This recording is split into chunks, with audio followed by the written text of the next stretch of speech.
Hi, welcome back to Everyday Race. Today I continue building the engine for my 2005 turbocharged Kawasaki Zx10r. So today I'm going to be installing pistons in my engine. So I've already done all the work on a cylinder number 2, 3, and 4, and I left piston for cylinder number 1 alone so I can show you exactly what I'm doing. So first I'm going to gap the rings. Here I have expander ring, 2 oil rings, second compression ring, and top compression ring. So stock specs for a top compression ring is between 0.15 and 0.30 millimeter. Since this engine is going to be turbocharged, it's going to have a lot more heat. So the piston rings are going to expand a lot more. So what I'm going to do is I'm using a formula for correct piston ring gap. Basically what I'm doing is, since my bore is 76 millimeter, I'm going to multiply the bore by 0.006, which gives me a ring gap of 0.456 millimeter.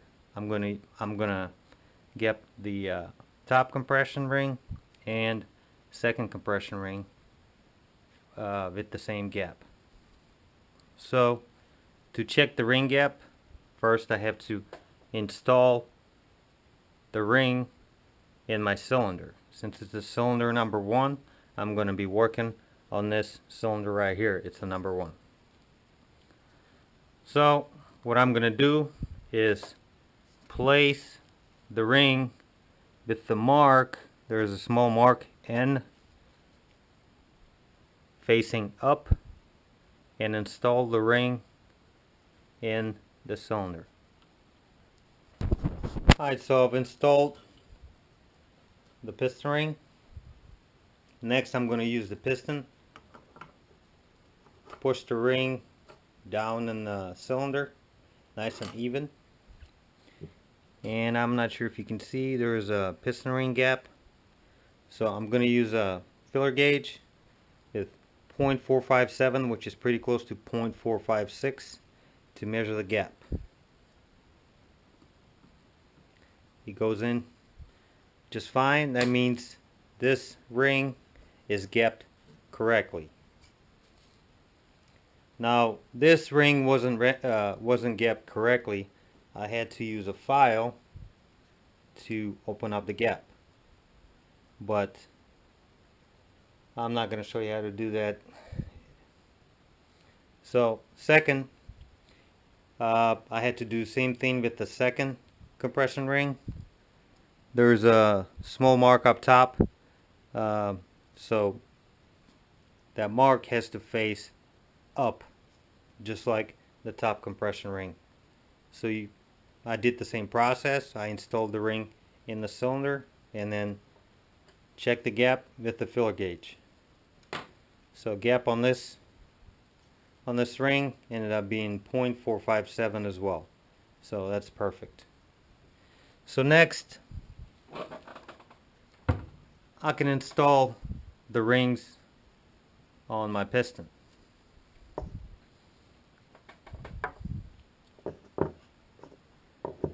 So first I'm going to install the expander ring on my piston. It's going to go to the very bottom groove. So I'm going to work my way from down and up. So expander ring is real easy to install. Just not to damage it, you have to be real gentle. Just use your fingers and slowly put it in its spot. So what I like to do is keep the gap of a expander ring away from the exhaust side of the piston. So right where the 2 intake valves are. So I'll put the expander ring gap right in this area. Okay, next I'm going to install 2 oil rings. It's the exact same process. One of them will go at the bottom of a expander ring, and second one will go at the very top. Now the gaps are gonna have to be, I'm gonna put them, one's gonna be here and another one's gonna be here. So let's go ahead and get started.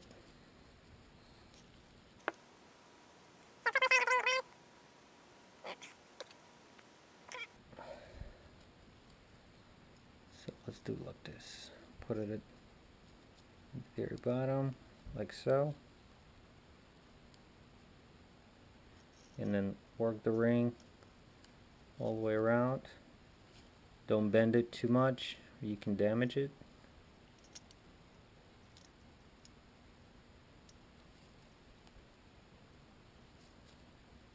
And there it is.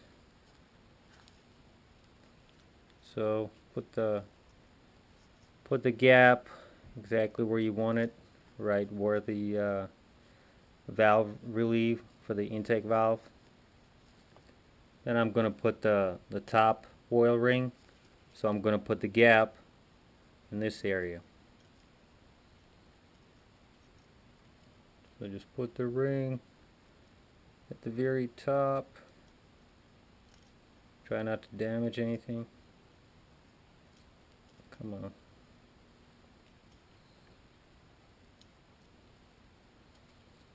so. Work the ring all the way around.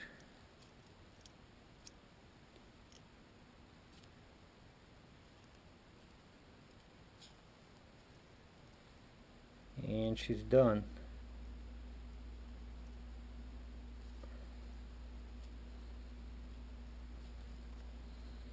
Alright, the reason you have to space the gaps differently to make sure that if you do have, since it's going to be really high pressure up top from the combustion, you don't want the combustion to go into the crankcase. So if you put the gaps together, there's going to be a hole, a straight shot for the combustion to go into a crankcase, and you're going to have a lot of blow by. So let's move to the second compression ring. Make sure you find the mark right here,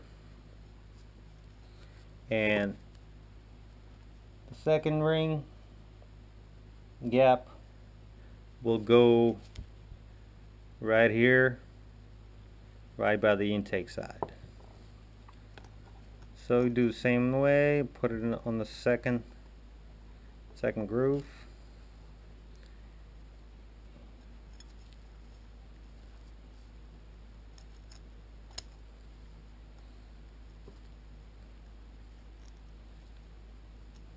Try to be careful. Boom, there it is. Perfect. As you can see, that second ring went into the second groove from the top. Now, the compression ring is next. Make sure you find the mark. It's right here. It's going to have to face up. And I'm going to put the gap all the way at the very top where the exhaust valves are at. So do exact same thing with the ring on there.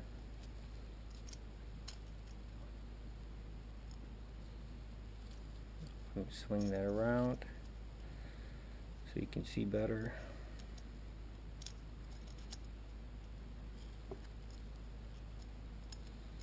And just slowly put your finger right here, and there it is. So the compression rings are really important. They're the ones that keep all compression from up top to go in the crankcase. That's why I put the top ring gap here and the second ring gap right in the opposite, because there's going to be a gap on both sides. It's going to take combustion to go all the way to the second ring, then all the way around.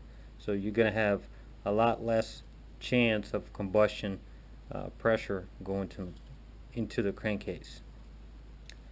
So since this is done, next I'm going to install connecting rod on my piston. So this is going to be pretty easy. You have a wrist pin that's going to go in the rod like so, and that's what's going to keep the rod in there. And then there's a lock that's going to keep the wrist pin from coming out. So there's two locks. One's already in there and one is in my hand, and it's going to go in there once I install the rod. So just put the rod like this. I like to put some oil on the wrist pin like so, and then pretty much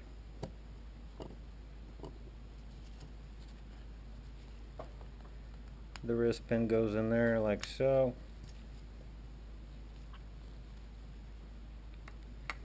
Install the rod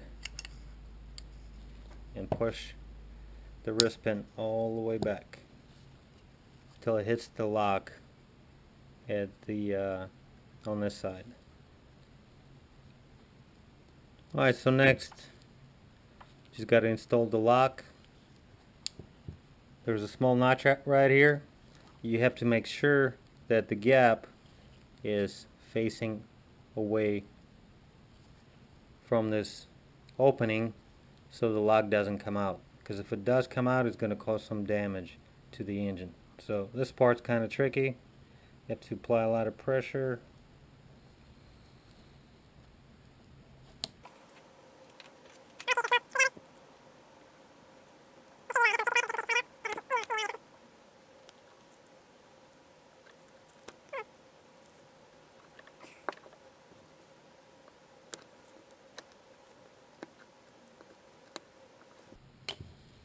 And there she is.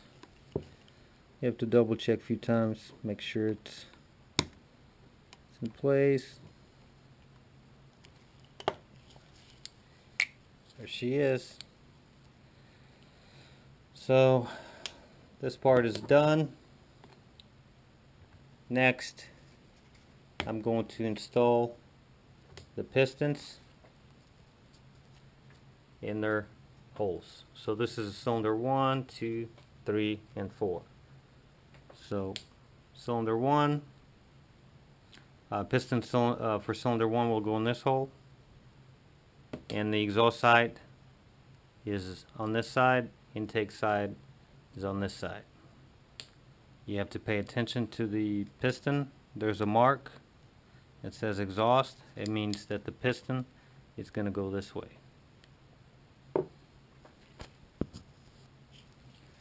So before I do that, I'm going to take the rod apart. Actually, take all of them apart.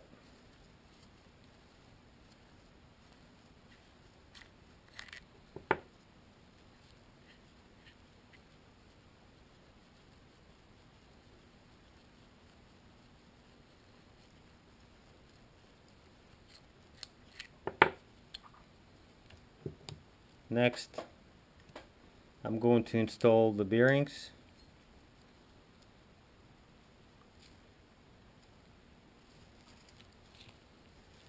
The bearing has a slot, so you just match them up. Real easy to put in.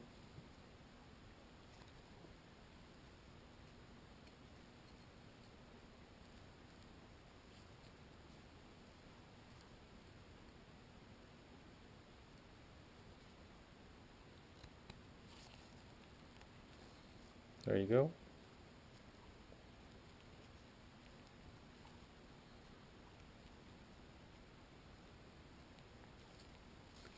This side is done.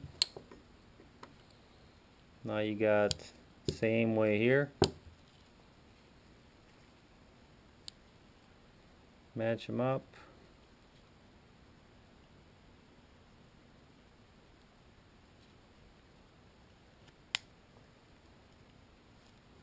Done. So next, I'm going to install them in their hole. But before that, I have to compress the piston rings. Otherwise, it won't go in the hole. So, okay, so I've installed the pistons in their holes. Next, I'm going to install the crankshaft. Next, it's time to install the crankshaft. Before that, make sure you put a lot of assembly lube on the mains. That's where the crankshaft connects to the engine. It slides on these bearings and on the rod bearings.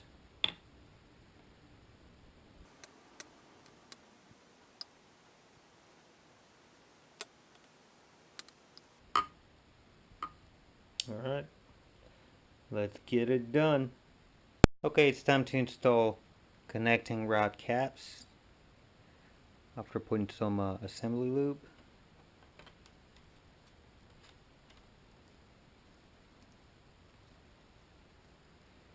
One,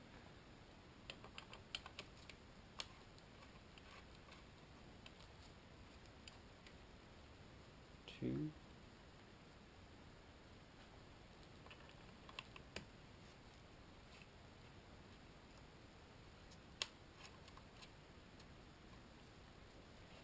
three,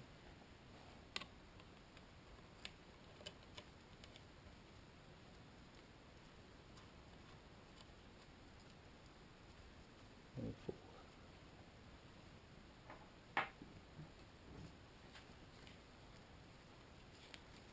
Alright, next I'm gonna torque them down to...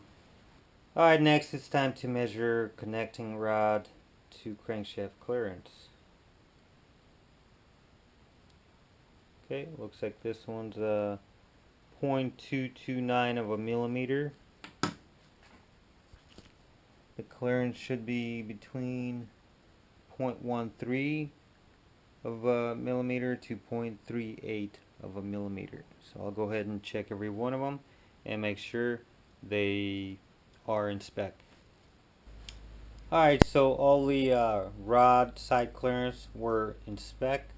So next I'm going to check crankshaft side clearance. All you have to do is measure.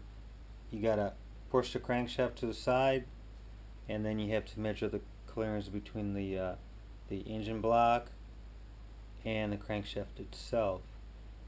Clearance should be between 0.05 to 0.20 of a millimeter, so it's a pretty small clearance. So I've already measured, and mine ended up being at 0.063. It fits right here just perfectly. So far everything's going great.